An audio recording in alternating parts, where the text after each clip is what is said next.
Baik, kita bersyukur pada Allah pada kesempatan pagi ini kita akan melanjutkan kembali pembahasan fikih muamalat kontemporer, yaitu dari Harta Haram Muamalat Kontemporer karya guru kami Ustadz Irwandi Tirmizi, MA,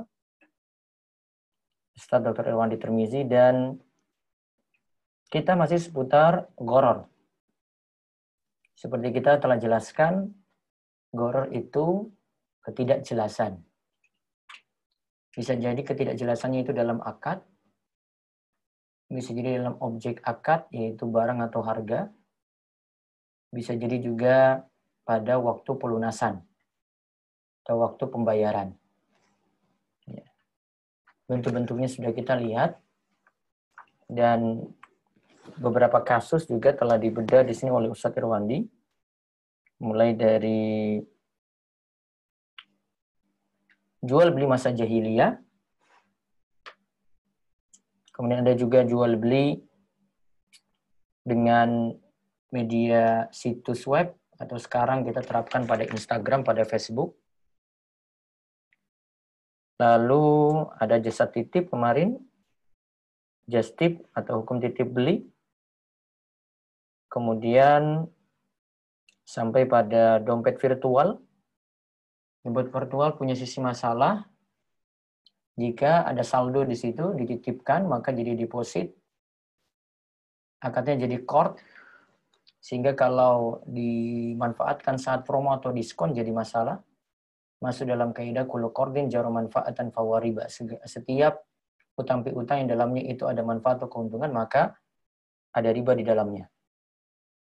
Namun asalnya kalau memakai untuk membeli normal dengan biaya normal dia bayar, ya, atau dia beli akun, dia punya akun tapi bayar dengan harga normal tanpa memakai saldo dan masa promonya tadi, maka tidak ada masalah.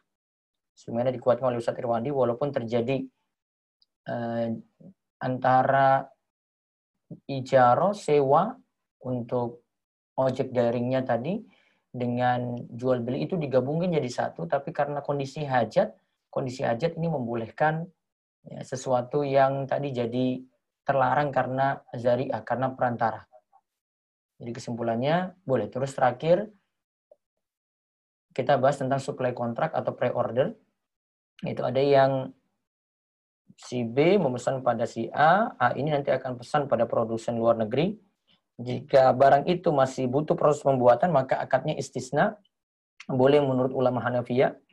Kemudian kedua, jika B pesan pada A, kemudian A pesan nanti di luar negeri barang tersebut, dengan B ini bayar tunai secara keseluruhan terlebih dahulu di awal, maka akad yang terjadi adalah akad salam. Dan seperti itu boleh.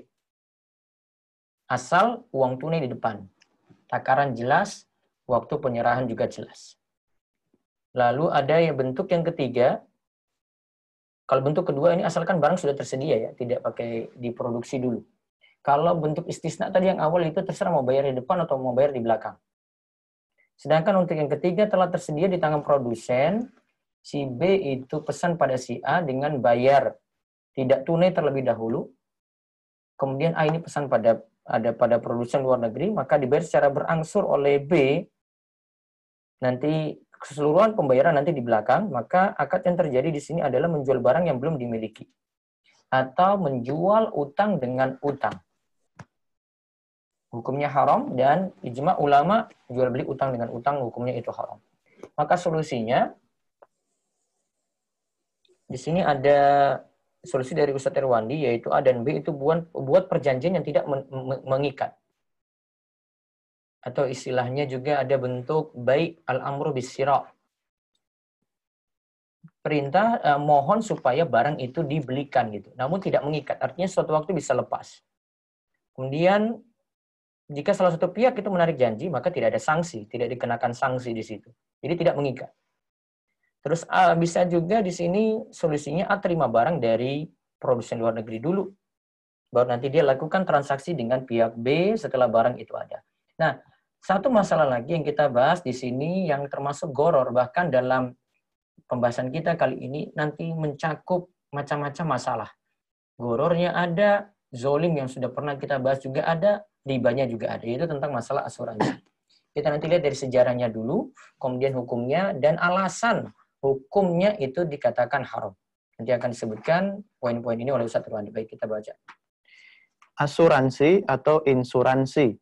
Atau insurance. Ya. Nanti bisa dilihat di cetakan ke-22 dari buku Ustaz Irwandi di halaman 291. Ya, pengertiannya asuransi. Asuransi yaitu perjanjian antara penanggung atau perusahaan asuransi dengan tertanggung untuk memberikan penggantian kepada tertanggung atas resiko kerugian yang tertera di dalam perjanjian dan bertanggung jawab tertanggung berkewajiban membayar premi kepada perusahaan asuransi. Baik, kita lihat beberapa poin dulu ya dari pengertian ini.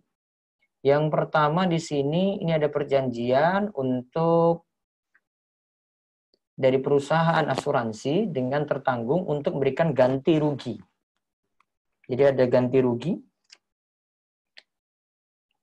Kemudian ini dikarenakan risiko. Adanya risiko kecelakaan atau masuk rumah sakit, butuh berobat, ya misalnya.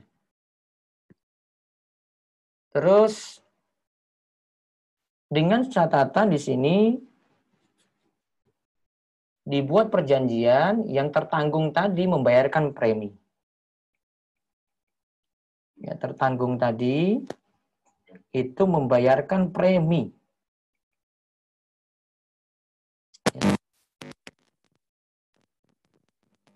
Tiap bulan atau tiap tahun gitu, ada premi yang disetor. Ya, terus. Sejarah asuransi konvensional. Nah, sekarang kita lihat sejarah asuransi konvensional. Ya, terus. Asuransi modern muncul pertama kali di Italia pada abad ke-14 Masehi, yaitu asuransi laut. Ini muncul pertama kali di Italia. Jadi bukan dari negara Islam di sini ya.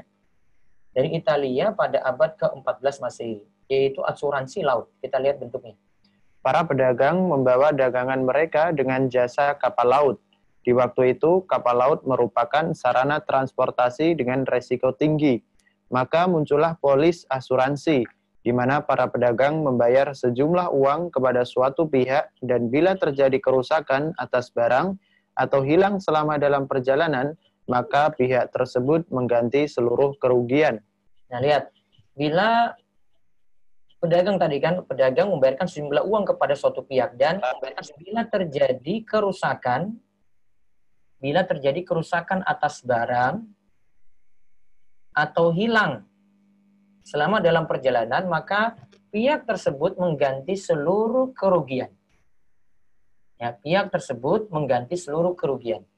Terus, karena asuransi ini dianggap menguntungkan kedua belah pihak, maka orang-orang melakukan perjanjian asuransi secara luas. Ya, akhirnya karena dirasa itu menguntungkan antara dua belah pihak, dari pihak penanggung dan yang tertanggung, maka dibuatlah asuransi tersebut. Terus. Setelah terjadi kebakaran hebat di kota London yang menghanguskan hampir 13.000 rumah tempat tinggal dan 100 gereja pada tahun 1666 Masehi, muncul di Inggris asuransi kebakaran. Nah, tadi asuransi laut, sekarang asuransi kebakaran. Pada abad ke-18, asuransi kebakaran muncul di Amerika, Jerman, dan Perancis. Ya, terus.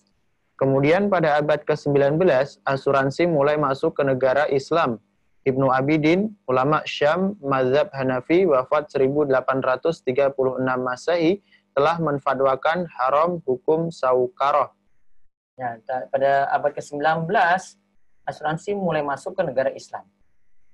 Di antara ulama yang mempermasalahkan asuransi ini, ada ulama dari mazhab Hanafi, Ibnu Abidin, dia fatwakan haramnya. Terus, Ia berkata, ini pembahasan penting tentang saukaroh yang dibayarkan oleh pedagang sebagai imbalan jaminan yang diberikan oleh kafir harbi.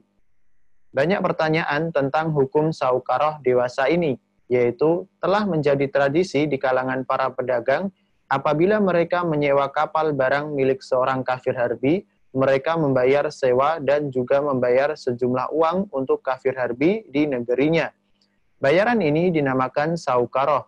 Jika terjadi kecelakaan dan barang niaga di kapal terbakar, tenggelam atau dirampok, maka kafir harbi tersebut memberikan jaminan atau mengganti barang sebagai imbalan dari saukaroh yang diterimanya. Jadi Pokoknya kalau barangnya itu rusak, terbakar, tenggelam, dirampok, ya itu ada ganti rugi. Terus. Kafir Harbi tersebut mempunyai agen di negeri kita atau Islam berada di pesisir pantai. Agen tersebut menerima saukaroh dari para pedagang, izin tinggal mereka disetujui oleh Sultan. Apabila terjadi kecelakaan pada barang pedagang, maka agen tersebut memberikan ganti rugi. Nah, terus Menurut saya, pedagang tidak halal mengambil ganti rugi tersebut, karena ini termasuk tanggung jawab atas sesuatu yang dia tidak seharusnya bertanggung jawab. Nah, pedagang tidak halal menerima ganti rugi tadi. Nah, pedagang tidak halal menerima ganti rugi tadi. Terus. Setelah itu bermunculan berbagai jenis asuransi.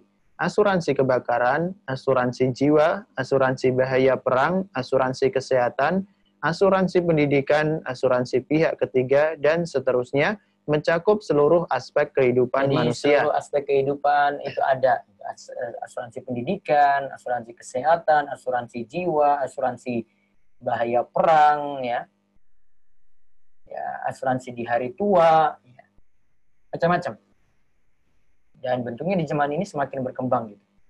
Bahkan kalau kita beli sebuah mobil misalnya, nanti ada form yang kita isi untuk menentukan jenis asuransinya itu apa.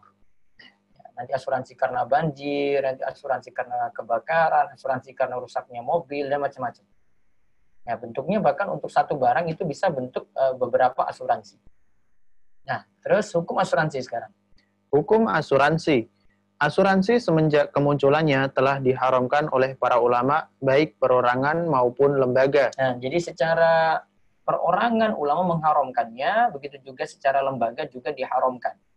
Terus. Pada tahun 1978, dalam Muktamar 1 Al-Majma' Al-Fiqhi Al-Islami, Divisi Fikih Rabithah Alam Islami, di Mekah telah diputuskan bahwa asuransi dengan segala jenisnya adalah haram. Bunyi keputusan tersebut, setelah melakukan kajian yang mendalam dan mendiskusikan, maka Majelis Al-Majma' memutuskan berdasarkan suara terbanyak bahwa asuransi konvensional dengan segala bentuknya, asuransi jiwa, asuransi niaga, dan lainnya adalah haram. Lihat ya, sampai asuransi jiwa, niaga dihukumi haram. Terus pada tahun 85? Pada tahun 1985, para ulama Islam sedunia yang berada di bawah OKI dalam konferensi kedua di Jeddah sepakat mengeluarkan keputusan nomor 9 1985 yang berbunyi transaksi asuransi dengan premi tertentu yang diselenggarakan oleh perusahaan asuransi merupakan transaksi dengan tingkat gharar atau spekulasi tinggi. Nah, jadi situ tingkat gharar, spekulasi tinggi.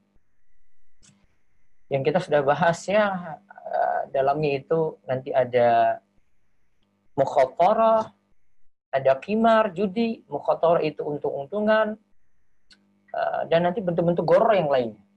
Yang jelas ini spekulasi tinggi. Terus hal ini membuat hukum transaksi asuransi batal menurut syariat. Oleh karena itu, transaksi ini diharamkan Islam. Oleh karena itu, asuransi ini diharamkan Islam. Terus.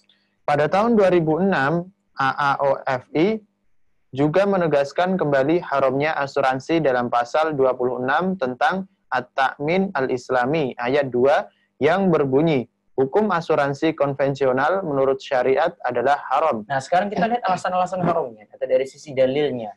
Beberapa poin nanti dijelaskan oleh Ustaz Irwandi, sisi pendalilannya kenapa asuransi itu haram. Ya, baca. Dalil-dalil asuransi haram. Keputusan lembaga-lembaga fatwa internasional yang mengharamkan asuransi didasarkan kepada dalil-dalil berikut. Yang pertama, polisi asuransi termasuk dalam akad tukar-menukar uang dengan uang atau shorf. Ya, atau sorf. Di dalamnya itu ada istilah sorf. Sorf itu tukar-menukar uang dengan uang. Uang dengan uang. Ingat dalam aturan komoditi barang ribawi kan umumnya 6 ya. Emas, perak, gandum halus, gandum kasar, kurma, garam. Emas, perak ini dimisalkan dengan mata uang. Maka mata uang masuk juga dalamnya. Maka rupiah itu masuk dalam komoditi ribawi. Syaratnya jika walaupun nanti pembahasannya di pembahasan riba ya, namun saya majukan ini untuk memberikan penjelasan apa yang dimaksudkan dengan sorf. syaratnya ketika menukar uang dengan uang atau emas dengan emas yang sejenis ya, maka syaratnya dua. Yang pertama harus yad dan biyadin, tunai. Ada uang A ini tukar dengan uang B langsung di tempat. Kemudian yang kedua, akad tersebut harus mislan bi mislin, timbangannya, takarannya atau jumlahnya sama. Misalnya 1 juta rupiah ingin ditukar dengan duit pecah 10.000, maka 1 juta harus dapat juga 10.000 yang nilainya juga 1 juta. Nggak bisa 1 juta kemudian ditukar dengan 990.000, nggak boleh. Itu namanya sorof. Jadi alasan yang haram pertama ini dalam masalah sorof yang ditukar menukar uang dengan uang. Coba lihat penjelasannya. Akad asuransi ini mengandung gharar atau ketidakjelasan tingkat tinggi. Pihak tertanggung pada saat melakukan akad tidak tahu berapa jumlah uang atau premi yang harus ia bayar. Karena jika terjadi kerugian yang dipertanggungkan setelah pembayaran premi pertama, maka akad langsung berakhir dan pihak tertanggung memperoleh ganti rugi.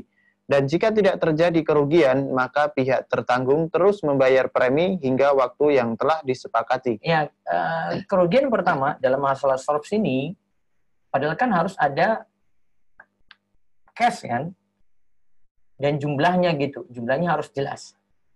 Ini saja untuk nyetor premi belum tentu di sini ya. Premi disetor bisa jadi terjadi eksiden langsung dia dapat ganti rugi, bisa jadi tidak terjadi eksiden dia terus bayar premi tadi.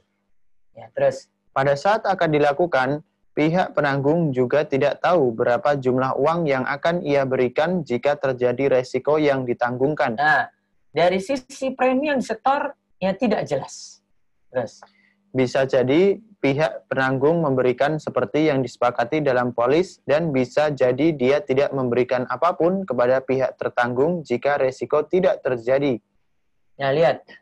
Penanggung bisa jadi memberi ya ganti rugi tadi, bisa jadi tidak ketika ya eksiden tidak terjadi gitu. Terus tingkat gharar. Tingkat gharar dalam polis asuransi ini sangat tinggi dan Nabi Shallallahu alaihi wasallam telah mengharamkan tukar menukar atau jual beli yang mengandung gharar. Nah, di sini sorofnya itu mengandung gharar.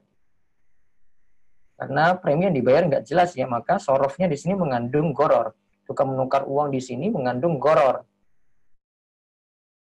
Nah, Rasulullah Shallallahu alaihi wasallam an bai'il gharari. Berarti yang pertama masalahnya adalah sorofnya tukar menukar uang. Jadi kan uang pertama yang disetor premi yang diterima itu klaim itu nggak jelas. Dan ini kita katakan mengandung gharar. Dan hadis katakan tadi Rasulullah Shallallahu alaihi wasallam dari Abu Hurairah ya melarang jual beli gharar. Hadis riwayat Muslim. Terus alasan yang kedua. Polis asuransi termasuk qimar atau judi. Nah, lihat.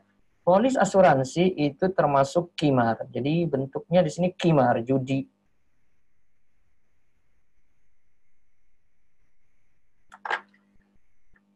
Kita sudah terangkan ketika bahas masalah qimar sebelumnya, ada disinggung sedikit tentang qimar. Qimar itu ada permainan atau perlombaan, terus di situ dipasang taruhan. Jadi makin jelas ada beberapa perlombaan memang nanti akan disebutkan oleh Ustaz Irwandi.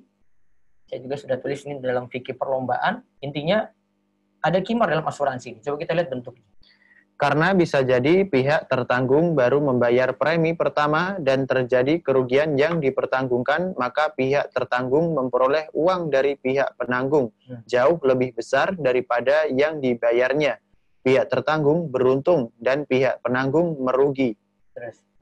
Dan jika premi dibayarkan sampai waktu yang ditetapkan dalam perjanjian dan tidak terjadi kerugian, maka pihak tertanggung merugi dan pihak penanggung beruntung. Ingat ya, sifat qimar itu ada yang untung besar, ya yang menang judi kan dia untung besar. Kemudian ada yang rugi besar. Lagi ada yang untung besar dan ada yang rugi besar. Terus inilah hakikat judi. Jika satu pihak beruntung, maka pihak lainnya merugi. Nah, ada yang untung besar, ada yang rugi besar. Terus Allah telah mengharamkan perjudian dalam firman-Nya, ya ayyuhalladzina amanu innamal khamru wal maisiru wal ansabu wal azlamu rijsun min amali syaitan fajtanibuhu la'allakum tuflihun. Baca Al-Maidah ayat 90. Hai orang-orang yang beriman, sesungguhnya arak, judi, berhala, dan mengundi nasib adalah perbuatan keji, termasuk perbuatan setan. Maka jauhilah perbuatan-perbuatan itu agar kamu mendapat keberuntungan. Ya, berarti sudah ada sorof yang tadi mengandung goror, ada kimar itu judi, terus sekarang yang ketiga. Polis asuransi adalah akad tukar-menukar uang dengan uang atau sorf. Karena pada saat tertanggung menerima uang ganti rugi, berarti ia memberikan uang dalam bentuk premi dan penerima uang dalam bentuk ganti rugi. Terus? Dalam akad tukar-menukar uang dengan uang, bila uangnya sejenis, disyaratkan harus sama nominalnya. Nah, tadi yang kita sudah singgung ya. Uang sejenis, saya tukar rupiah, 1 juta rupiah dengan pecahan 10.000. Harus dapat juga 10.000 yang nilainya 1 juta rupiah. Terus? Dan harus serah terima tunai pada saat itu juga. Ya, terus? Jika tidak terpenuhi salah satu persyaratan tersebut, maka akad tukar-menukar uang dengan uang ini termasuk riba baik. Ya, terus? Kenyataannya, 2 persyaratan tersebut tidak terpenuhi pada polis asuransi. Nah, lihat ya. 2 persyaratan tidak terpenuhi dalam polis asuransi. Tadi dalam akad disyaratkan harus nominalnya sama dan harus serah terima juga sama. Uang ini nominalnya nggak sama. Premi yang disetor, ya, premi yang disetor dengan klaim tidak sama. Berarti nggak mislan bimislin. Kemudian juga tidak diterima cash. Padahal di sini sorof. Ya, artinya tidak ada, boleh ada tenggang waktu. Saya mau tukar 1 juta dengan pecahan 10.000, nilainya 1 juta, harus tukar saat itu juga, tidak boleh ada yang tertunda. Nah, maka di sini ada dua macam masalah, yaitu tadi ribanya itu karena premi dan klaim tidak sama.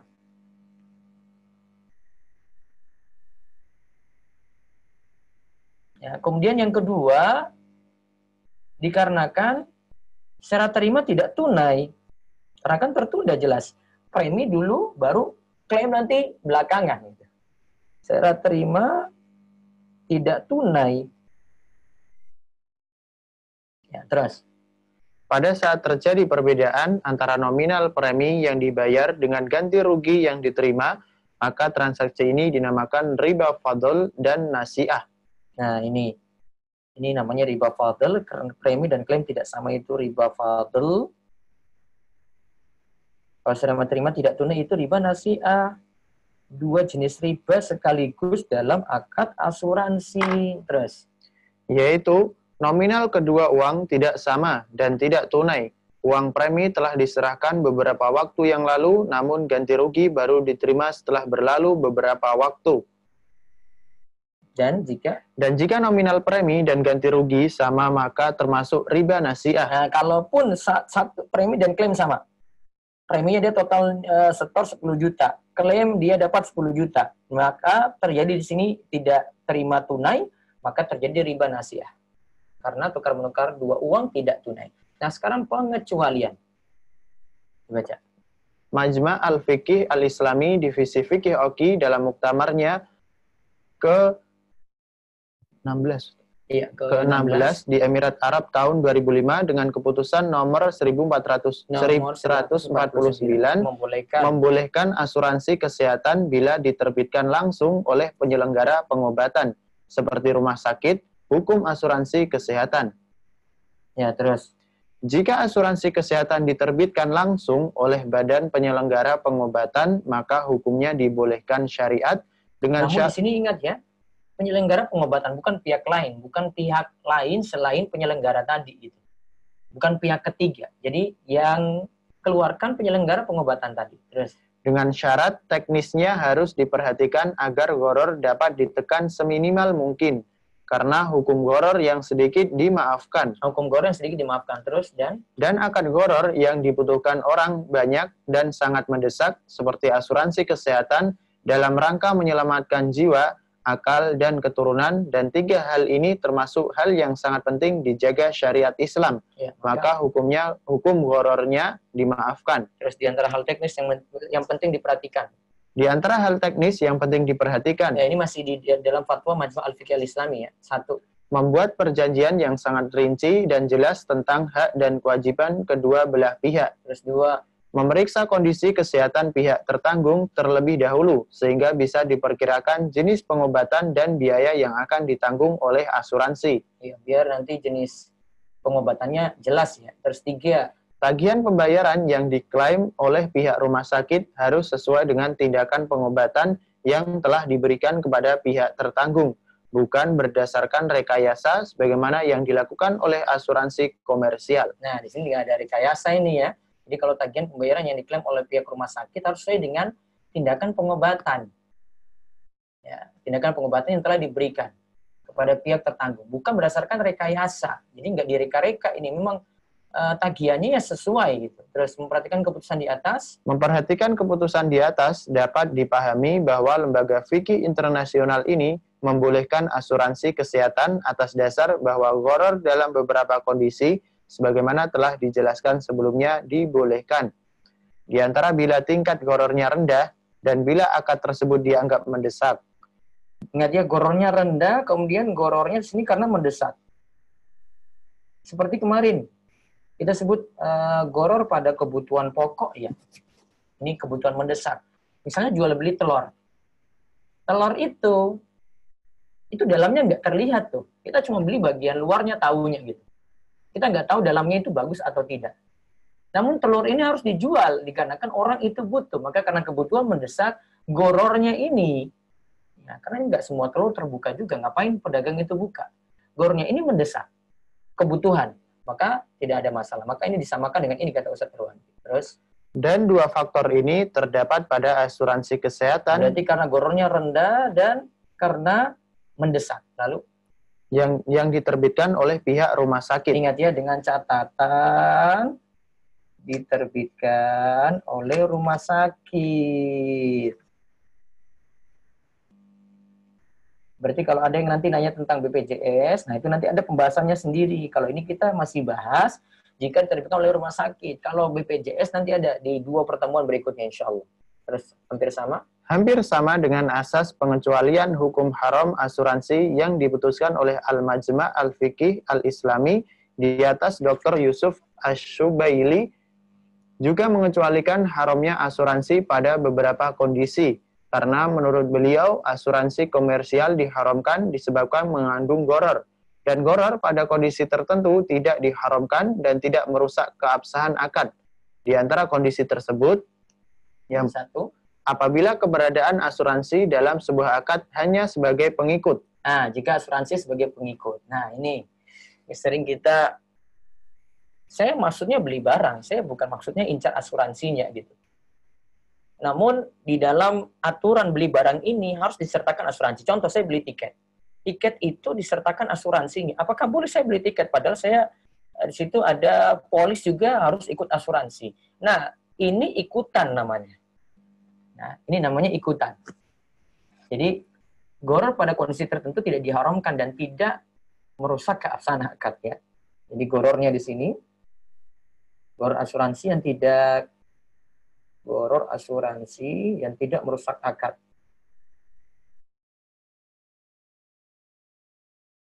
Itu apa tadi? 1, asuransi jadi ikutan. Terus baca.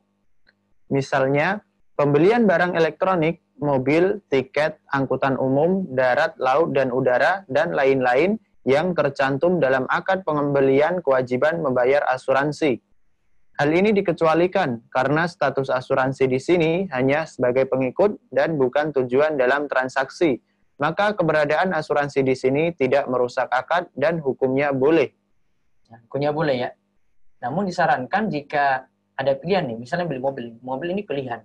Biasanya ditawarkan oleh salesnya, Pak, Bu, ini mau asuransi atau tidak? Nah, itu kan ditawarkan. Jadi bukan keharusan gitu. Kalau memang tidak harus pakai asuransi tadi, ya tidak ada masalah gitu. Dia tidak ambil, tidak masalah. Terus yang kedua, apabila asuransi komersial tersebut merupakan suatu kebutuhan orang banyak. Asuransi komersial ini kebutuhan orang banyak. Terus, misalnya, suatu negara mewajibkan setiap pemilik kendaraan bermotor membayar asuransi terhadap pihak ketiga jika terjadi kecelakaan. Terus, maka warga negara tersebut tidak ada pilihan selain membayar asuransi. Hukum ini tidak diharamkan karena dia membayar dalam rangka terpaksa, yang tidak mungkin mendapat izin mengemudi tanpa membayar asuransi, sedangkan dia sangat membutuhkan untuk mengemudi kendaraan bermotor. Nah, sedangkan dia punya kebutuhan untuk mengemudi kendaraan bermotor. Jadi, ini karena kebutuhan orang banyak. Jadi, ketika dia membuat misalnya SIM, nah asuransi ini ada. Terus, yang ketiga, apabila asuransi komersial diterima tanpa premi. Asuransi komersial diterima tanpa premi. Ya. Terus, misalnya, asuransi kesehatan yang diberikan oleh perusahaan kepada para karyawannya tanpa mewajibkan mereka membayar premi. Nah, lihat. Ini dari perusahaan yang beri. Ya, tanpa setiap pegawai itu bayar premi. Terus, maka hukumnya? Maka hukumnya boleh, karena karyawan hanya mendapat hibah dari perusahaan dan hibah tidak disyaratkan harus terbebas dari gharar. Dan hibah ya tidak disyaratkan harus terbebas dari gharar gitu. Ini kan cuma hibah dari pihak perusahaan. Ya. Jadi baru saya pahami ini ternyata asuransi diterima tanpa premi ya. Pegawai kan nggak keluarkan biaya apa-apa di situ. Maka dia boleh manfaatkan. Ya, terus. Senada dengan pendapat di atas, jawaban Syekh Munajjid ketika ditanya tentang hukum menggunakan asuransi kesehatan yang diberikan oleh perusahaan dengan cuma-cuma tanpa pegawai harus membayar premi. Hukumnya boleh, karena karyawan yang mendapat pelayanan kesehatan tersebut tidak membayar premi asuransi. Nah, gitu ya. Jadi kalau pegawai tidak bayar premi asuransi, perusahaan itu yang memberikan sebagai bentuk hadiah, balas jasa pada karyawannya, atau bentuk tanggung jawab pada karyawannya, tidak ada masalah. Terus, untuk asuransi A dan B, apakah orang yang terpaksa melakukan asuransi boleh memanfaatkan ganti rugi yang diberikan oleh pihak asuransi bila terjadi resiko yang dipertanggungkan? Nah, lihat di sini, ini pertanyaannya untuk yang tadi asuransi jadi pengikut tadi, ada pada barang elektronik, pada tiket. Nah, misalnya kita kena risiko, boleh nggak kita manfaatkan asuransi tadi? Atau yang kedua, asuransi ini kebutuhan orang banyak. Misalnya tadi pada SIM ya, pada SIM, kan kita buat itu ada asuransinya. Boleh nggak kita memanfaatkan asuransi tersebut? Nah, terus? Dalam hal ini, para ulama kontemporer berbeda pendapat. Nah, sekarang tentang masalah manfaatkan asuransi A dan B tadi ya. A dan B. Asuransi A itu, asuransi ini pengikut. Sebagai pengikut. Yang kedua, yang asuransi B itu, asuransinya itu kebutuhan orang banyak. Suatu kebutuhan orang banyak. Ya, terus baca. Ada dua pendapat dalam hal ini. Ya. Pendapat pertama, tidak boleh ia memanfaatkan uang ganti rugi yang diberikan kecuali seukuran dengan uang yang telah dia bayar selama ini ke pihak asuransi tersebut. Pendapat ini merupakan pendapat mayoritas para ulama kontemporer. Jadi preminya berapa yang disetor, klaim yang dia manfaatkan cuma sebatas itu saja.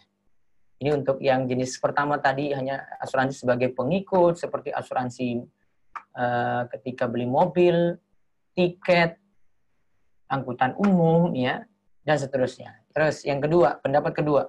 Ia boleh memanfaatkan uang ganti rugi yang diberikan oleh pihak asuransi. Namun yang lebih baik ia mengambil klaim ganti rugi dan jika dia termasuk fakir miskin, halal baginya memanfaatkan uang tersebut. Nah, kalau dia fakir miskin bisa manfaatkan uang tersebut. Berarti kalau jumlahnya walaupun lebih besar sini tidak disyaratkan ya. Terus. Dan jika dia bukan fakir dan miskin, maka kelebihan dari premi yang dibayar selama ini disalurkan untuk fakir miskin atau kepentingan umum. Nah, kalau dia pun sudah dapat klaim dan itu kelebihannya ada dari preminya, maka baiknya tetap serahkan pada fakir miskin atau kepentingan umum. Pendapat ini didukung oleh Profesor Dr. Al-Khoslan dengan dalil lebih dekat kepada keadilan karena dia dipaksa membayar premi, maka ketika dia mendapatkan ganti rugi, maka itu juga menjadi haknya. Nah, berarti kesimpulannya seperti itu. Dan ini ilmu baru juga bagi saya untuk masalah memanfaatkannya tadi. Ya. Memang hati-hati sih pendapat pertama, namun pendapat kedua ini juga kuat ya, ia boleh manfaatkan uang ganti rugi yang diberikan oleh pihak asuransi walaupun itu besar ya. Namun tadi kalau untuk fakir miskin, Ustaz Irwandi rinci ya, ada pendapat kedua tadi. Kalau untuk fakir miskin bisa manfaatkan Tapi kalau untuk yang bukan fakir miskin, baiknya dia salurkan kelebihan dari preminya tadi kepada fakir miskin atau untuk kepentingan umum. Wallahu a'lam bishawab. Pembahasan selanjutnya nanti ada solusi untuk asuransi komersil tadi, konvensional, ada asuransi syariat, nanti kita bahas di pertemuan berikut. Dan setelah itu baru kita bahas tentang BPJS. Jadi BPJS nggak akan saya jawab jika ada yang mau bertanya. Nanti 2 pertemuan lagi untuk BPJS insya Allah. Baik, nanti kita bagi beberapa, sekarang ada lewat telepon, ada lewat WA, ada lewat Zoom, nanti secara giliran. Ya, bisa giliran untuk bertanya. Nanti dari telepon dulu, telepon interaktif di 0812-281-85131, kemudian nanti lewat Zoom, bisa bertanya juga, dan nanti yang masuk lewat WhatsApp. Ya, monggo, nanti setengah jam ke depan insya Allah. Silahkan. Mungkin lewat telepon dulu, silakan. Ya, Assalamualaikum. Waalaikumsalam. Wabarakatuh, Ustaz. Dengan Aldo di Depok. Dengan siapa? Aldo. Aldo, ya silakan, Pak. Ustaz mau tanya tentang yang tadi dibahas, yang kemarin dibahas tentang istisna, Ustaz. Istisna, iya. Jadi yang ini yang case-nya PO gini, Ustaz, PO makanan. Jadi misalnya kakak saya punya usaha makanan, kemudian pemesan itu memesan, misalnya dipesan hari ini, diantarkan besok, diantarkan besok ke alamat. Nah, tapi dibayarnya setelah makanan itu sampai, setelah makanan itu diterima oleh pemesan. Nah, ini sepertinya apa dibolehkan, Ustaz? Kemarin di istisna itu dibayar di depan boleh, dibayar pada saat barang diterima boleh. Oh, boleh, Ustaz ya. Jadi nggak masalah ya ketika dia terima barangnya dulu, walaupun itu statusnya PO, Ustaz ya? Iya. Seperti itu boleh. Betul, Ustaz? Iya, seperti itu boleh. Ya. Ada lagi? Gimana, Ustaz? Ada Ustaz ya. Kedua, Ustaz, gini, Ustaz, untuk kalau kita membayar, misalnya kita makan di restoran, satu restoran dia bilang gini, kalau misalnya bayar tunai, bayarnya 100%. Kalau misalnya bayar pakai kartu debit, Ustaz, ada diskon misalnya 20%. Nah, kalau kita bayar pakai debit, itu apakah boleh, Ustaz? Nah, berarti debit itu kan statusnya sama seperti kita telah bahas sebelumnya, itu ada dompet virtual, ada saldo kita di situ kan? Iya. Karena ada saldo kita di situ, maka akibatnya tidak boleh kita mengambil manfaat dari saldo tadi karena statusnya kordun. Kordun itu utang piutang. Walaupun kartu debit ini misalnya sebutlah bank A tidak ada hubungan dengan restoran tersebut, gitu, tetap aja dia statusnya ini saja. Iya. Virtual, dan itu tidak boleh, saja. Iya, sama seperti yang kita bahas sebelumnya itu. Statusnya kordun. Itu sama seperti yang kita bahas kemarin, Ustaz Irwan disebut, kita nitip uang ke warung tetangga 100.000, terus kita ngambil tiap ada kebutuhan gitu. Ya silakan gitu mau ngambil setiap ada kebutuhan, tetapi tidak boleh memanfaatkan diskonnya. Dikarenakan kamu punya saldo di tempat saya di warung ini, maka kamu nanti dapat diskon gitu. Nah, diskonnya nggak boleh dimanfaatin, jadi dia cuma bayar normal saja. Jadi kalau cuma sekadar langsung potong gitu, nah, dengan ini misalnya ada kan bentuk lounge itu pelayanannya cuma pada nasabah bank tertentu. Masuk situ ya, bukan dapat diskon, namun pelayanan cuma untuk mereka saja. Maka langsung dia bayar dipotong dari debitnya, boleh. Bayarnya normal ya, bukan dapat diskon. Oh ya, bayar normal saja. Iya, bayar normal. Artinya semuanya sama, tapi bagi dia bisa boleh potong dari debitnya langsung. Iya. Artinya ini hanya kemudahan untuk pembayaran Ustaz, tanpa mengambil diskon atau promo kemarin yang sudah kita bahas. Oke. Ustaz, kalau untuk urusan DP, Ustaz, misalnya kita kasih sama orang, misalnya kasih barang apa misalnya kita DP duluan, kemudian batal, itu ada batas maksimalnya nggak, berapa persen DP itu hangus? Kan kemarin sempat dibahas DP itu boleh diambil oleh yang iya sih, DP-nya sih boleh saja diambil oleh si penjual gitu. Saya tidak bisa. Ada batasnya nggak? Sebenarnya tidak ada. Semua DP yang sudah dibayarkan atau bagaimana? Sebenarnya tidak ada batasan sih. Jadi dia mau ambil utuh semuanya boleh, ambil berapa persen juga boleh. Tergantung sebenarnya kerugian dia gitu.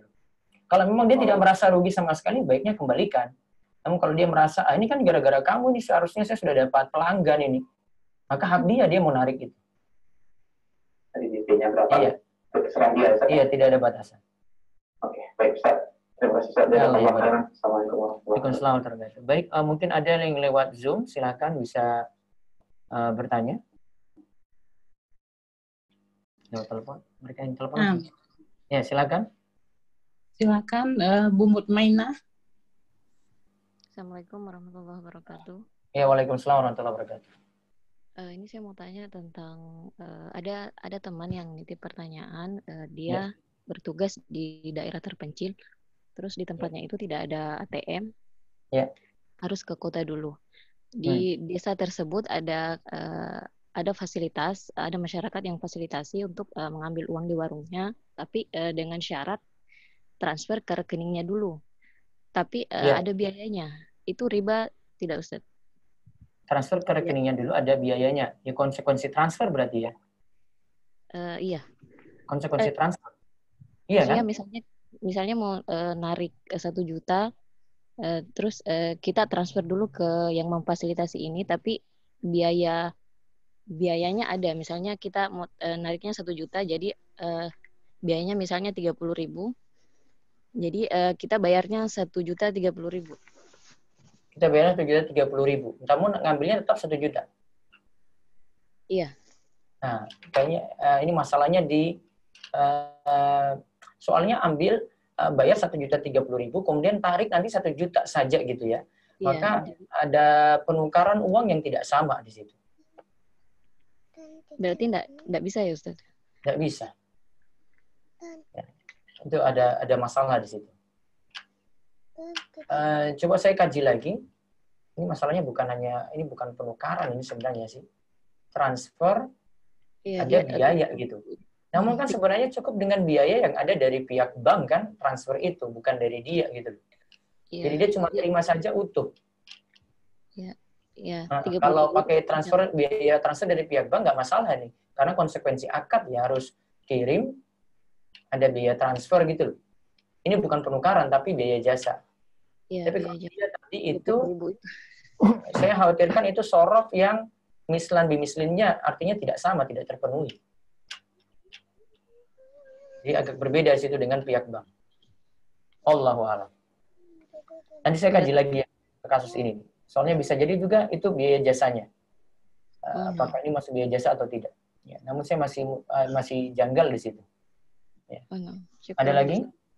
Itu saja. Assalamualaikum warahmatullahi wabarakatuh. Waalaikumsalam warahmatullahi wabarakatuh. Mungkin dari Zoom satu lagi silakan. Nah, dari Zoom lumayan banyak Ustadz, tapi kalau dapat 2 kesempatan boleh. Bu Masyitah Parman silakan.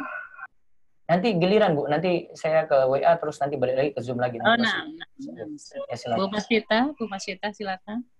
Ya, Assalamualaikum Ustadz. Waalaikumsalam warahmatullahi wabarakatuh. Misalnya kita pakai sebuah aplikasi untuk memanfaatkan supaya transfer itu, misalnya kalau pakai bank kan 6.500 ya casnya, tapi pakai aplikasi itu tuh jadi transfernya cuman kayak enggak zero sih, kayak cuma Rp67, terus kayak Rp30, terus habis itu yang rupiah tadi itu dikumpuli, nah nanti itu bisa dimanfaatkan lagi, itu boleh nggak Ustaz? Sebentar. Saya catat dulu yang tadi ya, transfer. Ya Ustaz. Nah, terus ya, jadi ketika, apa tadi Bu, diulang? Transfer kan Ustaz, biasa kan kalau pakai dari bank itu biasa kalau beda bank 6.500 atau 4.000 gitu kan. Nah, kalau pakai aplikasi ini kayak cuman Rp30, Rp67 gitu Ustaz. Cuman kita harus transfer ke dia dulu. Transfer ke dia dulu, terus nanti tinggal dari dia transfer ke bank tujuan. Tapi cuman kena kayak rupiah gitu, Rp50, Rp60 gitu. Saya cuma bingung kan di sini apakah secara izin dari pihak bank seperti itu dibolehkan atau tidak ya. Saya cuma bingungnya di situ saja. Kalau memang tidak diizinkan maka jadi masalah di situ. Ilegal berarti. Dan kalau diizinkan secara hukum sih sah-sah saja, boleh-boleh saja seperti itu. Seperti kemarin ada yang nanya juga, ada aplikasi Fleet yang itu nanti buat biaya transfer ketika kirim. Aplikasinya. Iya, biaya transfernya jadi bisa 0, tidak ada gitu. Iya, atau kadang Rp50, Rp70 gitu. Ya, secara izin coba dicek dulu itu, dibolehkan atau tidak dari pihak bank. Kalau tidak dibolehkan berarti memang ilegal, nggak boleh, karena melanggar hak orang lain. Namun kalau secara memang dinihilkan atau dizirukan oleh pihak bank tidak masalah, ya fine-fine saja untuk menggunakan aplikasi tersebut. Ya, Ustaz. Allahu a'lam. Ya. Jazakallah khair, Ustaz. Waalaikumsalam. Di sini sebenarnya di buku Ustaz Triwandi ada hukum transfer valuta asing, di sini dibahas. Saya coba bacakan salah satu fatwanya ya. Apabila mata uang diserahkan nasabah kepada bank untuk ditransfer berbeda dengan mata uang yang diterima, termaslahat pada prosesnya terdiri dari sorof, karena ada terjadi penukaran mata uang situ ya. Terus sorof dilakukan sebelum hiwalah, sebelum transfer dengan cara nasabah menyerahkan sejumlah uang ke bank, maka bank mencatat pembukuannya untuk termaslahat. Setelah disepakati nilai tukar yang dicatat pada slip transfer, lalu ditransfer, diserahkan kepada nasabah, kemudian ditransfer tadi. Nah, di sini tidak masalah seperti itu. Ada juga fatwa dari HAOIV, boleh melakukan transaksi transfer mata uang yang berbeda dari mata uang yang diserahkan nasabah kepada bank. Transfer ini terjadi sorof, ada sorofnya. Terus serah terima fisik uang tunai ataupun dianggap tunai, di mana fisik uang diserahkan untuk dicatat dulu. Nah, maka yadan biyadinnya itu pada pencatatan oleh pihak bank. Jadi ada kwitansi, ada nota, nah itu bukti penerimaannya gitu. Baru kemudian ditransfer. Maka di sini tidak masalah. Intinya sini kalau pertanyaan pertama juga, secara hukum juga tidak ada masalah sih. Kalau dia tarik itu biaya untuk dia, untuk pelayanan gitu. Namun yang pertanyaan pertama nanti saya tahan dulu untuk saya teliti ulang lagi. Ya, namun seperti ini boleh betul. Yang ditanyakan tadi untuk transfer jadi Rp30, tidak masalah. Karena di sini tidak disinggung ke masalah untuk biaya transfernya tadi. Wallahu a'lam. Baik, bisa lihat WA dulu. Ustaz izin bertanya, apa yang harus kami lakukan atas barang atau apapun yang kami peroleh yang di dalamnya ada unsur gharar? Contoh rumah yang diperoleh dengan fasilitas KPR di bank syariah. Diulang tadi? Kok dia bilang gharar? Apa yang harus kami lakukan atas barang atau apapun yang kami peroleh yang di dalamnya ada unsur gharar? Iya, terus? Contoh rumah yang diperoleh dengan fasilitas KPR dan bank syariah. Itu bukan gharar, riba itu. Ya. Gharar itu ada unsur ketidakjelasan. Kalau beli rumah kan sudah jelas tuh, kalau ada gharar-ghararnya itu gharar ikutan atau gharar ringan yang nggak terlalu besar ya, seperti pondasi rumah, itu gharar memang. Namun itu gharar ringan atau gharar ikutan gitu, tidak ada masalah. Namun kalau KPR ya riba di situ. Yang jelas kalau sudah terlanjur, paling bagus sih ya lunasi segera biar selesai atau dia lepas rumah tadi karena sudah riba. Namun kalau tinggal sedikit ya dengan keterpaksaan dia lunasi dan rumah itu jadi miliknya dan dia sesali dosa riba yang dia tempuh untuk pelunasan rumah tadi dengan cara KPR. Wallahu a'lam. Baik, lewat telepon langsung ada. Assalamualaikum. Ya, assalamualaikum. Waalaikumsalam warahmatullahi wabarakatuh. Ya, silakan, dengan siapa di mana? Dengan Pak Ishak di Sulawesi Selatan Makassar. Pak siapa? Ishak, iya, silakan. Iya, Ishak, Sulawesi Selatan Makassar. Ya. Jadi Mas, ini kan sekarang kemarin itu antum bayar BPJS, tapi saya sebenarnya nggak setuju dengan itu. Cuma istri masih mau bersikeras untuk bayar BPJS. Tapi untuk saat ini kan tidak ada kepastian masalah pembayaran BPJS, masalah kemudaran BPJS itu kan sudah kasih wajib bayangan. Terus dia mengatur sekarang satu ini kan berkaitannya BPJS kalau tidak dibayar setelah berapa bulan, dan itu kalau misalnya kita masuk misalnya malam-malam, artinya mudah-mudahan hari sebelumnya kita tidak sampai ke rumah sakit. Kalau misalnya kita masuk ke rumah sakit nanti kan itu katanya muncul lagi gitu. Apa muncul apa? Pembayaran Ustaz. Karena sudah kita artinya tidak dilayani lagi untuk artinya kalau kita masuk ke rumah sakit terus mengurus administrasi itu kita tidak dilayani karena nggak membayar BPJS dulu gitu. Bapak termasuk kalangan mampu atau tidak? Termasuk kalangan mampu atau tidak?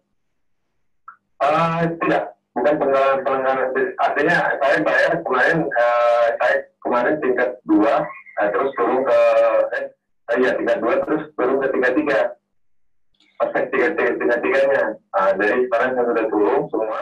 Tapi memang kemarin itu sudah mau bayar lagi kan. Cuman istri masih bersikap untuk membayarnya. Jadi tetap kemarin saya bayar, tapi sekarang ini sudah diikhlas saya nggak bayar. Tapi ada informasi lain, katanya kalau tidak dibayar untuk BPJS ini, kapan istri saya masih melahirkan lagi, itu untuk masalah untuk datanya nanti muncul lagi, harus dibayarkan dulu baru bisa dilayani. Bisa dilayani, begitu, Ustaz. Berarti dengan keterpaksaan harus bayar. Iya, begitu, Ustaz. Makanya itu saya mau cari tahu bagaimana ini. Ya sudah. Karena resiko ya sudah bayar saja. Karena resiko sebagai rakyat disuruh bayar dengan paksa seperti itu, ya sudah bayar. Mau dibayar Ustaz ya? Iya.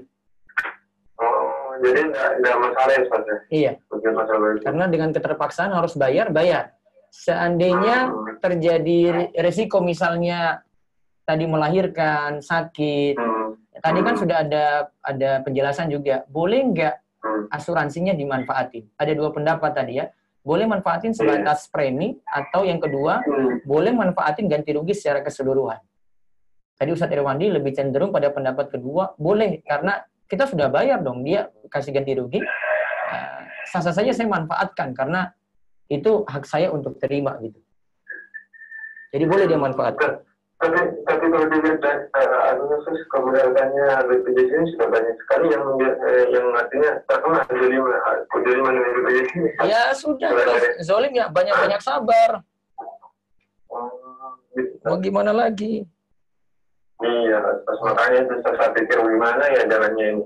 Kayaknya nggak ada jalan terang. Iya, kita mau cabut dari BPJS itu nggak boleh. Karena sesuatu yang diurus ke pemerintahan itu pasti akan muncul.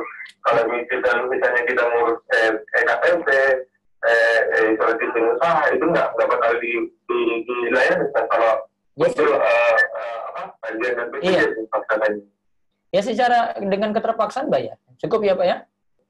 Iya. Baik, Allah barik. Baik, silakan yang lewat Zoom, monggo. Yang lewat Zoom silakan. Ya, nah silakan Ibu Novi Umuraka.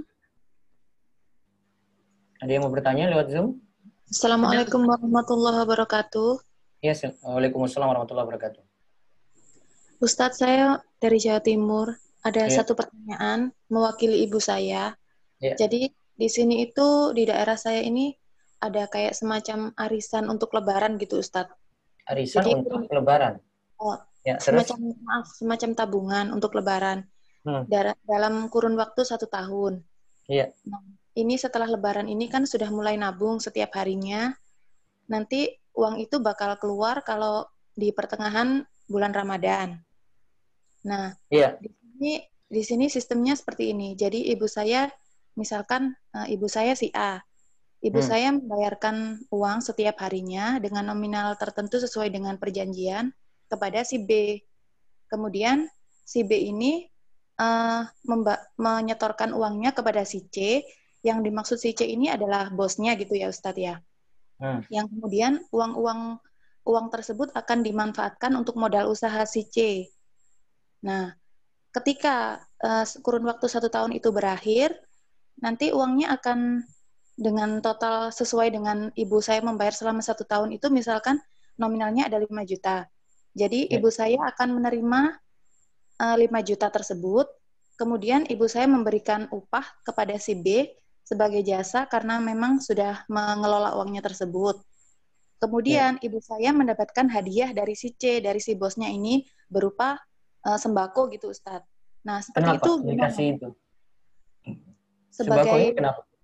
Sebagai ya karena memang si C si C itu menggunakan uang-uang dari para orang-orang yang nabung ini buat usaha gitu Ustadz. Jadi semacam kayak hadiah gitu Ustadz. diberikan Iya, sembako dari si C. sebenarnya itu bukan sekadar ini ya. Jadi uangnya diputar kan berarti? Iya benar, diputar Ustaz. Uang diputar terus akhirnya nanti dikembalikan tetap ya. Iya, dikembalikan. Tapi kan uang diputar berarti statusnya itu kordun. Bukan nitip. Kalau nitip uang mengendap aja, tidak boleh diputar-putar. Oh gitu ya Ustaz. Iya, jadi kalau statusnya kordun kemudian dia dapat manfaat dari dikasih apa tadi? Beras, Iya, sembako. Iya. Nah, sembako ini riba berarti. Kemanfaatan dari nitip uang di situ berarti dia dapat keuntungan, tidak boleh. Oh, jadi riba ya Ustaz? Iya. Kalau Itu sama saja dengan koperasi gitu ya, kita endapkan juga di situ, uang diputar kan, dipakai. Kalau yang ngasih upah itu Ustaz, kalau yang ibu saya ngasih upah kepada si B itu juga riba. Karena si B sebagai apa tadi? Karena kan ibu saya sudah istilahnya dia menyimpan uang ibu saya gitu selama 1 tahun. Ini kan Nggak sebagai masalah. Jadi yang haram nitip ya, tapi dengan ubah. Nitip dengan upah, nggak masalah. Tapi yang masalahnya itu uangnya diputar. Oh gitu. Iya. Uangnya diputar walaupun balik, itu namanya dia pinjam uang kita gitu. Oh gitu ya. Iya. Jadi Ya? sembakonya, kalau misalkan sembakonya ini nanti dikasihkan ke fakir miskin gitu, nah, kasih ke fakir miskin. Tidak boleh manfaatkan pribadi. Tapi uang yang diterima ibu saya yang 5 juta itu halal kan Ustaz? 5 juta utuh kan? Dulu setor sampai 5 juta, terus tarik lagi 5 juta kan? Iya, cuman kita ngasih upah ke yang si B itu tadi. Nah, upah ini nggak masalah. Upah wadiah, tapi dia kasih ujroh gitu, kasih upah nggak masalah. Tapi kan tadi uang terima 5 juta, ambil 5 juta juga kan? Iya, benar Ustaz. Ya, tapi cuma ada tambahan dari sembako yang diberi gitu ya. Sembako ini jadi masalah. Tapi uangnya nggak masalah ya Ustaz? Uangnya nggak masalah. Sembakonya aja yang dikasih ke fakir miskin gitu ya Ustaz ya? Iya. Oh ya, nah. Jazakallah khair Ustaz. Ya, baik. Baik, yang nanti tentang transfer uang nanti saya pelajari dulu tentang flip, ini sudah ada yang beri info. Ya. Nanti saya akan kaji secara lebih detail dulu. Nanti saya bandingkan dengan pembahasan riba. Baik, ada satu lagi lewat Zoom, silakan. Baik, Ustadz. Pak Yayan Sopian.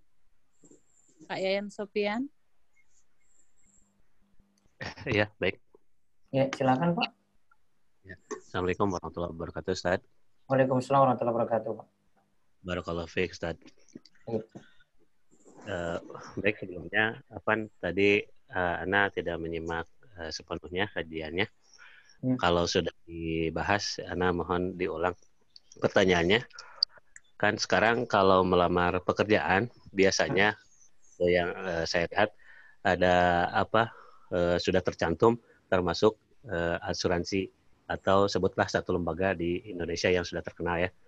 Nah, jadi si calon karyawan ini sudah terdaftar gitu. Nah, bagaimana? Jadi secara otomatis sudah terdaftar ya. Bukan kita yang minta, tapi karena konsekuensi kita daftar pekerjaan ya. Ya. Akhirnya dapat asuransi tersebut. Ya, Ustaz. Betul Pak Sofian ya? Pembayarannya dari upah kita ya per bulan gitu sudah dipotong untuk itu gitu. Bagaimana itu Ustaz? Nah, ini tadi sudah disinggung oleh Ustaz Irwandi, itu namanya asuransi yang jadi ikutan. Jadi ikutan. Jadi bukan maksud pokok. Saya kerja gitu. Namun yang kasih asuransi tadi, maaf, kita bayar baru dapat asuransi atau itu dari perusahaan kasih? Itu dari perusahaan. Karena kita sebagai pegawainya, perusahaan punya hak untuk kasih gitu. Iya, dipotong tiap bulan. Dipotong tiap bulan. Karena kalau itu sudah konsekuensi, silakan dimanfaatkan. Cuma para ulama beda pendapat, itu boleh dimanfaatkan cuma sebatas premi saja, ataukah boleh dimanfaatkan utuh ganti rugi yang diberikan. Kalau waroknya sih manfaatkan cuma sebatas premi saja. Namun kalau dia fakir miskin, silakan manfaatkan lebih daripada itu, tidak masalah kalau itu kebutuhan dia. Baik. Ustaz. Ya. Baik, lewat WA silakan. Mau tanya Ustaz, Afwan di luar tema, Jika dulu Ana pernah berhutang untuk bermaksiat, yaitu hutang membayar karaoke musik, apakah hutang Ana harus dilunasi, Ustadz? Hutang sudah untuk maksiat lagi. Kalau bisa berhenti dan tidak bayar juga ya aman-aman saja sih. Sampaikan saja saya sudah tobat. Kalau konsekuensinya tidak ditagih lagi ya alhamdulillah. Dan kalau konsekuensinya ditagih lagi ya resikomu sebagai orang yang berbuat salah dulu dan ditagih saat ini. Wallahu a'lam. Baik, lewat telepon langsung. Assalamualaikum. Ada? Belum. Baik, lewat Zoom lagi silakan. Nah, Ibu Rufaidah silakan. Bu Rufaidah. Ya. Bismillah, Assalamualaikum. Ya, waalaikumsalam warahmatullahi wabarakatuh. Silakan Bu Rufaidah.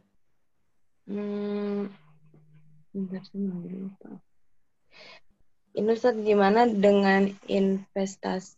Jadi kita ada asuransi investasi, jadi kita ikutan investasi, tapi gimana ya? Ada asuransinya juga gitu, asuransi jiwa. Kita ikut apa tadi? Investasi. Investasi terus? Tapi ada juga asuransi jiwanya di dalamnya. Nah, terus yang ditanyakannya? Riba atau bukan gitu, Ustaz? Kalau untuk kalau untuk investasinya itu kalau misalnya perusahaannya untung kita untung, kalau perusahaannya rugi kita rugi, tapi ada asuransinya di dalamnya. Nah, asuransinya itu tetap gitu. Dari awal udah dicantumin gitu, jelas harganya klaimnya segini. Mau pas investasinya tahun keberapa kayak berapa, pas meninggal dapat si klaim itu. Preminya? Preminya tetap. Preminya tetap. Dia bayarkan premi ya? Iya. Preminya tetap, terus dapatnya sesuai dengan premi. Dapat apanya? Investasinya. Investasinya itu gimana? Enggak, yang klaim kan preminya tetap gitu. Preminya tetap untuk investasi dan asuransi gitu, Ustaz. Oh, jadi sekaligus ya? Sudah satu paket itu? Untuk investasi dalamnya sudah ada asuransi. Iya, tapi untuk investasinya nggak ada ketentuan, dapatnya segini-segini, nggak ada. Terus? Tapi untuk asuransinya udah tetap. Mau di tahun ke-1, tahun kedua, tahun ketiga, tetap klaimnya segitu aja. Mau asuransi didapatkan juga, kapan? Klaim itu didapatkan kapan? Kalau meninggal. Kalau meninggal dunia? Iya. Baiknya tidak dimanfaatkan, itu cuma sebatas premi saja sih. Amannya seperti itu. Jadi karena misalnya unsur untung-untungan di situ. Iya. Jadi misalnya kalaupun meninggal nggak diambil, jadi investasinya angus. Kalau tidak apa? Kalau meninggal dunia? Kalau meninggal itu investasinya hangus, yang ada hanya klaim asuransi gitu, Ustaz. Ini yang masalah ini. Ya. Dan klaim asuransinya itu besar juga sama dengan investasinya atau bagaimana? Enggak besar sih, bisa dibilang hampir 40-60 lah, 60% ya rugi lah kalau begitu. Rugi. Dia nggak dapat sesuai dengan premi, rugi dia. Iya kan? Tapi kalau misalnya nggak meninggal, terus investasinya terus berjalan, terus perusahaannya maju, itu dapat besar juga, Ustaz. Iya, tapi masalahnya tidak jelasnya adalah ketika meninggal dunia tadi, hangus. Iya, hangus. Nah, itu muskilahnya di situ, masalahnya di situ. Itu jadi ada unsur gorornya di situ tuh, untuk untungan. Iya kan? Iya. Wallahu a'lam. Baik, mungkin ada yang telepon langsung? Belum, baik. Lewat WA coba. Ustadz, bagaimana hukum bagi hasil di bank syariah? Apakah juga termasuk riba? Bagi hasil di bank syariah. Sama, nitip tapi maksudnya kordun ya, utang piutang. Jadi kalau ada bagi hasil, statusnya sama ya, di dalam itu riba. Ada telepon? Ya, ada telepon, silakan. Ya, Assalamualaikum. Waalaikumsalam warahmatullahi. Ya, dengan siapa di mana? Ya. Dengan Alek dari Bekasi. Ya, silakan Pak Alek. Ya, Iya, saya mau nanya sama Ustadz. Jadi saya tuh beli mobil dari... Halo? Iya, langsung Pak. Iya, Ustadz. Saya mau nanya, Ustadz. Langsung via telepon saya, jangan dengar siaran Pak, nanti delay. Oh, baik, Ustadz. Iya. Saya beli mobil second dari teman saya. Ini tahun ketiga. Nah, mobil itu statusnya dia udah punya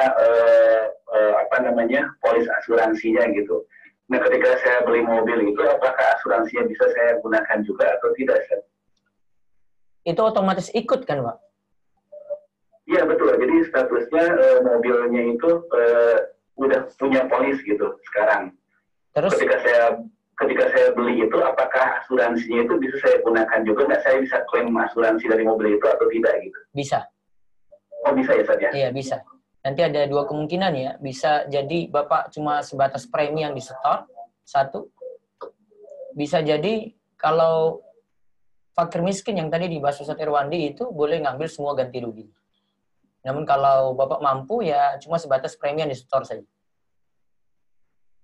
Oh, gitu? Iya. Oh, baik, Ustaz. Baik, Ustaz. Cukup, Alex? Terima kasih banyak. Ya, baik. Terima kasih, Ustaz. Assalamualaikum. Assalamualaikum warahmatullahi wabarakatuh. Baik, ada telepon lagi? Buatan? Ya, via Zoom silakan. Silakan, Ibu Warda. Ibu Warda, silakan. Assalamualaikum, Ustaz. Waalaikumsalam warahmatullahi wabarakatuh. Ustaz, saya ingin bertanya. Jadi, saya pernah mendengar salah satu kerabat saya yang dia tuh notabene-nya seorang PNS dan dalam keadaan dia sedang meminjam utang di bank. Terus seorang anaknya tuh mempertanyakan, Ustaz, bagaimana kelanjutan utangnya ini, soalnya anak ini masih kecil, Ustaz. Bagaimana kalau misalnya orang tuanya ini pergi duluan, bagaimana dengan utangnya? Terus kata yang si bapaknya ini, katanya itu akan ada hukum pemutihan katanya, Ustaz, kalau PNS.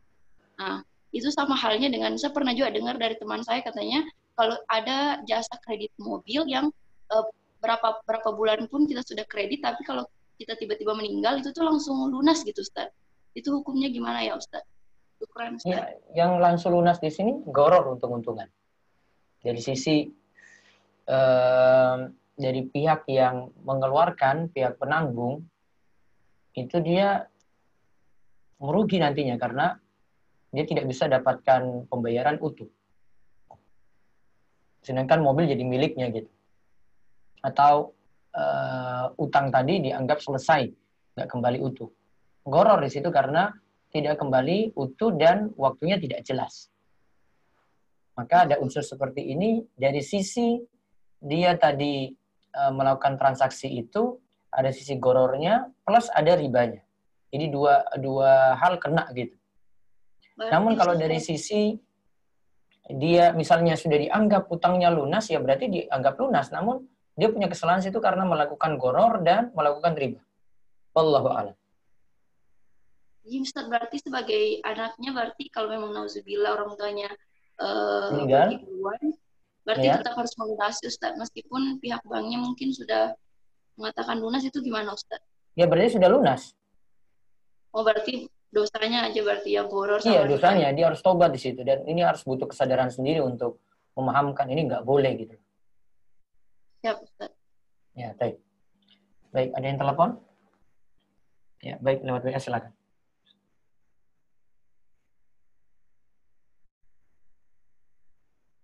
Mau tanya, ada salah satu bank syariah yang menawarkan program deposito dengan akad wadiah.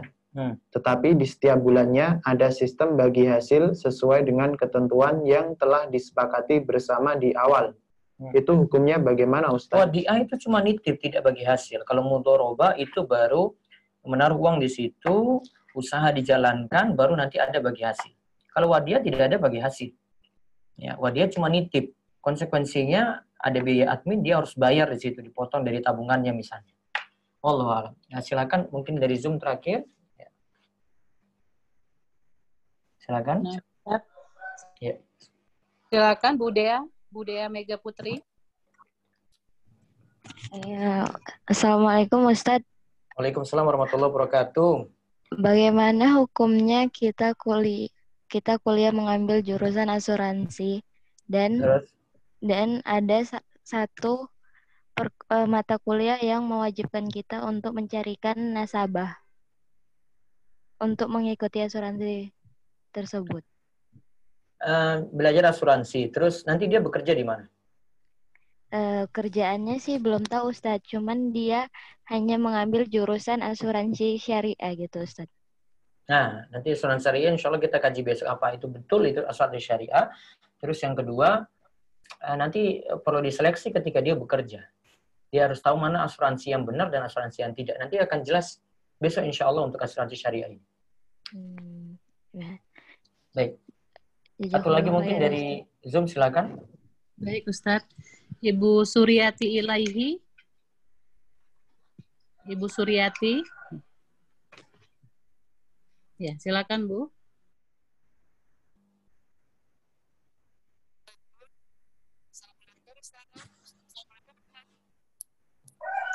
Mungkin lebih dekat lagi. Ini Bu, teleponnya nggak jelas suaranya. Assalamualaikum. Iya, waalaikumsalam. Silakan Bu Suryati. Iya. Ini mau tanya Ustaz.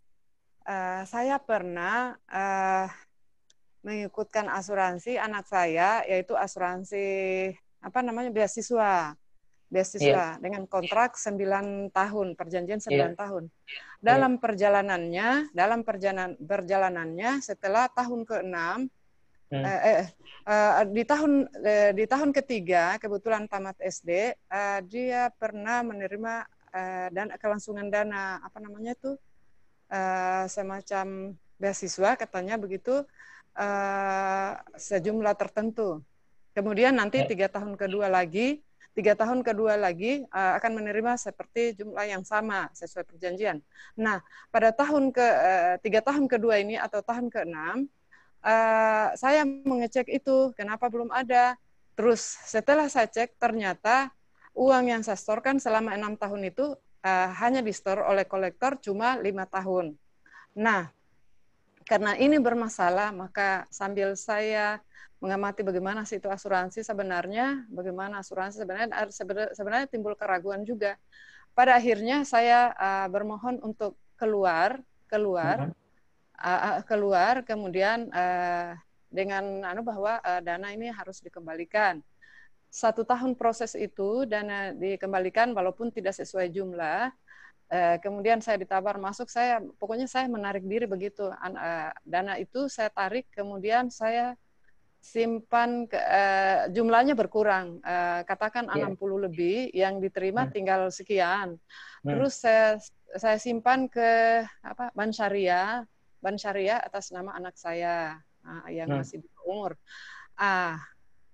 Kemudian dana tersebut, saya berpikir begini, kebetulan saya daftarkan anak saya untuk naik haji, ada niat naik haji, saya keluarkanlah uang itu sebagian untuk daftarkan anak saya untuk naik haji, insya Allah.